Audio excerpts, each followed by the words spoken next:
sa impeachment, Absat, no? Tuloy-tuloy natin to kay Sara. O ito, puntahan naman natin si Robin Hood, mga kakabsat.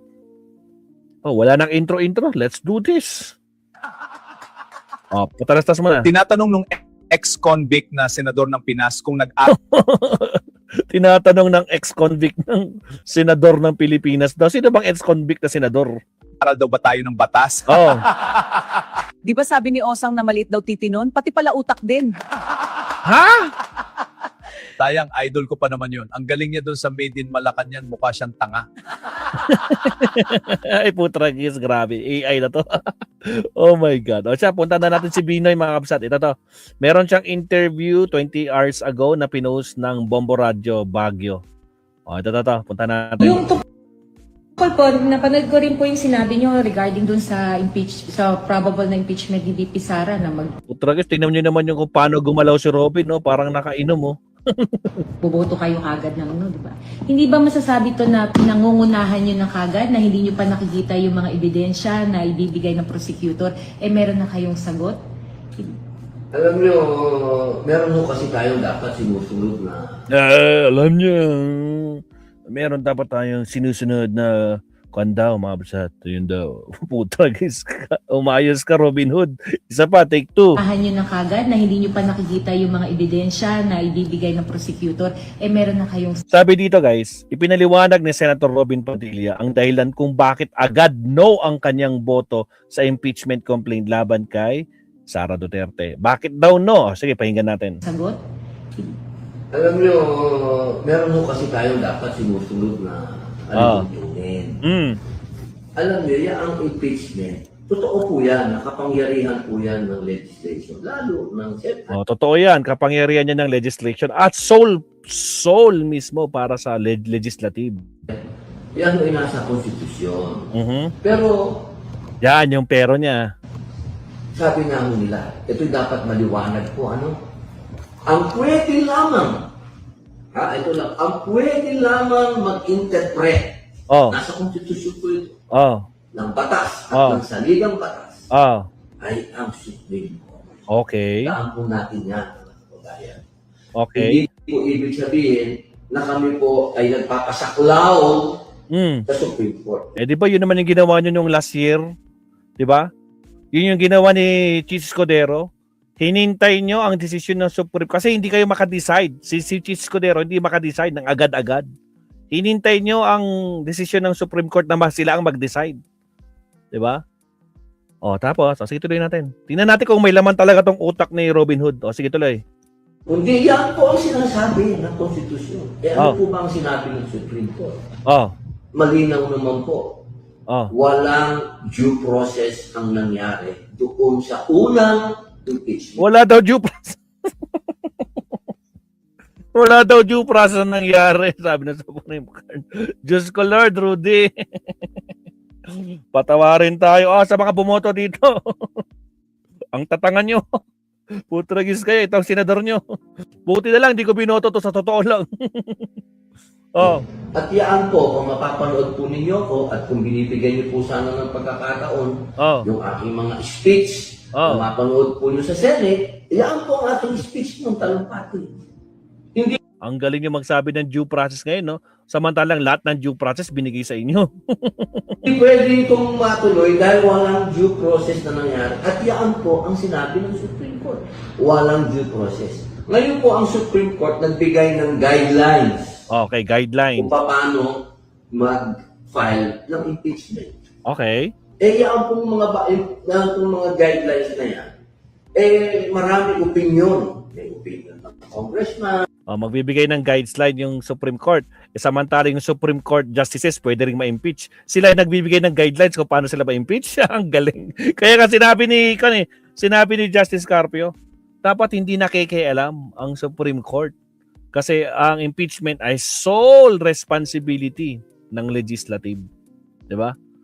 Dating Supreme Court Justice din si Carpio, kaya alam niya. Kaya nagtataka siya bakit nakikisawsaw itong Supreme Court. Paano ba kasi nakisawsaw? Kasi nga, pinadelay. Sa tagal-tagal, ano pa lang gagawin natin? Pinapatagal ni Cheese. Hinintay nila yung desisyon ng Supreme Court.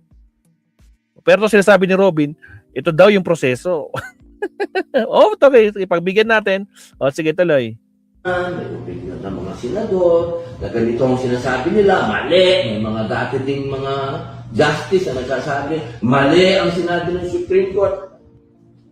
Babalik na naman po tayo sa konstitusyon. Ano po yung sinabi ng konstitusyon? Ang pwede lamang mag-interpret ng saligang batas ay ang Supreme Court. Kaya ano man ang sabihin ng kahit na sino, huwag nyo na hong masyadong namnamin. Tanggapin lang ninyo, parang ako. Kahit na pangit o maganda, tanggap lang, pero babalik tayo kung ano yung sinasabi ng saligang batas. Ano ba yun? Ano yung sinabi ng Supreme Court? Ngayon, kung sumunod yung bagong impeachment doon sa guidelines Oh. ng Supreme Court, bakit naman po tayo hindi natin pakikinggan yan?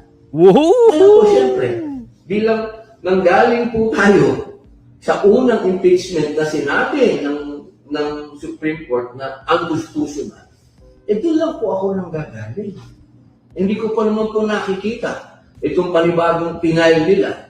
Ang nababalitaan ko lang, Hindi pa daw niya nakikita samantalang pareho din. Wala namang nawala doon sa technicalities lang ang sinabi ng Supreme. Walang nawala. Walang naburang alegasyon kay Sara. Sasabihin mo, di mo nakita? Putragis ka. parehas din ang laman.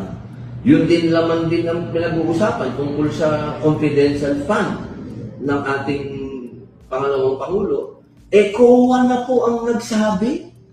Ang linaw, sinabi ng COA, walang sabi. Sige. Wow! Sinabi daw ng COA. Samantalang hinahanapan ng COA ang tako po, disallowance. Hala, COA disallowances. Alam ba dito sinasabi nito? Sinabi daw ng COA, malinis daw si Sara. Putragis, bakit naglabas sila ng ano yun, yung disallowance ang COA. Mukhang hindi yata updated si Robin Hood, mga kabsat. Bobo, anak ng kamote. O, sige tuloy. Ipit. At kung yung argumento naman nila na tungkol doon kay Piatos, Diyos niyo, pwede po ba nating gamitin naman minsan yung common O, si Piatos daw. Sige, okay. Paano may ipagtanggol si Piatos? Sige nga. sense? Alam niyo, pagka pinahaba natin ang usapan, nagmumukha po tayong engot lahat. Ikaw yung engot. Ibig pong sabihin ng confidential, Oh. itatago natin ito. Diba? Oh. O paano Wow, itatago. Kaya pala nilaglag siya ni Gina Acosta. 'Di ba ikaw ang disbursing officer? Bakit? Saan napunta yung 125 million? Wala pa akong alam diyan, ma'am. Ang sinabi lang po sa akin ang utos ni Madam ibigay kay Colonel Latchik. Sino nag-utos si Madam Sara? Tragis, nilaglag yung amo niya. Anak lang kamote. Sige, try. naman magbibigay ng totoong pangalan yung mga asset? Oh. Kung itong bagay na ito ay itatago natin, confidential. Sino naman no? Kita nyo talaga yung estilo ni Robin Hood, no? Talagang baligtad ang utak nito, putragis.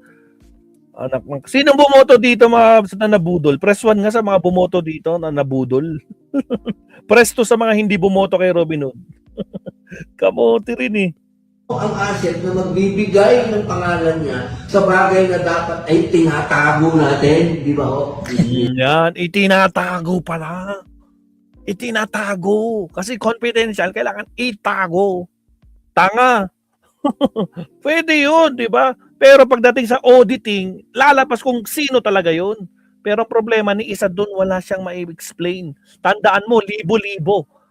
Sinabi ng PSA, walang pinanganak na Piatos, walang kinasal na Piatos, at walang namatay na Piatos. Libo-libong pangalan. Mga anomalyang pangalan, mga ghost recipient. Tragis talaga tong si Robin Hood. Anak ng kamote. Nako po. Diyos ko Lord, Rudy, nako po. Sa Lunes, abangan natin yung sinasabi ni Attorney Rene Bueno na may nakausap siyang congressman. Confirm na! Sigurado na! Sa Lunes may pasabog. Political earthquake. Abangan natin yan. Putragis. Nako po. Yun naman, oo. Yun ba, mahirap intindihin yun? At Para siyang lasing talaga, no? Ah! Tragis tong Robin Hood na to. Confidential fund. Oo. Kung gusto natin imbestigahan yan, bakit Oh. naman si BP lang?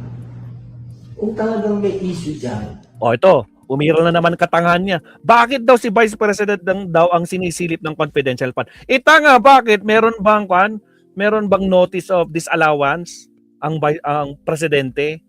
Ang mga kung sino man na merong confidential. Kasi nga na-flag down itong si Sara Lustay, na-flag down. Kaya siya yung sinisilipan. Tanga. Putra anak ng kabuting Robin Hood to.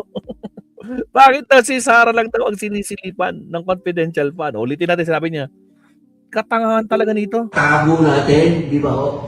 Oh. Yun naman, oo. Yun ba ho, mahirap intindihin yun? At confidential fund. Kung gusto natin imbestigahan yan, bakit naman si BP lang? Kung talagang may issue dyan, imbestigahan natin lahat. Huwag tayong maging masyadong ang nangyayari, ginagawa natin political. Yan tayo political na naman Gas-gas na kon nyo. Tragis na. Ibang klase si Robin Hood. Talagang kahit sunugin mo nga, sunugin mo, talagang Duterte pa din. Gusto natin maging political, dapat wala tayong paboritong dapat lahat, di ba? Kung gusto natin maging political, lahat. Alright. Basura na talaga itong si Robin Hood, mga kakabsat, no? Dapat daw lahat imbestigahan, wala daw pinipili. Bakit? Meron bang notice of disallowances? Meron bang notice na talagang anomalyang paggamit sa confidential fund? Meron ba? Maghanap kayo kung meron. Kayong nakita kay Pangulong Bongbong Marcos. Utres, masama loob nyo, no? Kasi nga, nabibisto na kayo. Nasusukol na kayo. Anak ka ng kamote. Alright, sige, okay na tayo dito kay Robin Hood. Saka kabobohan nito, anak ng kamote. Hindi na makakabalik to, mga kabsat. Wala na. Gising-gising kayo, mga kabsat. Gising-gising. O sa mga nabudol nito, nako po, gumising kayo. Alright, tuloy tayo. Last main topic, last subtopic tayo, mga kabsat. Countdown muna tayo. Here we go. Last na tayo, last. Here we go.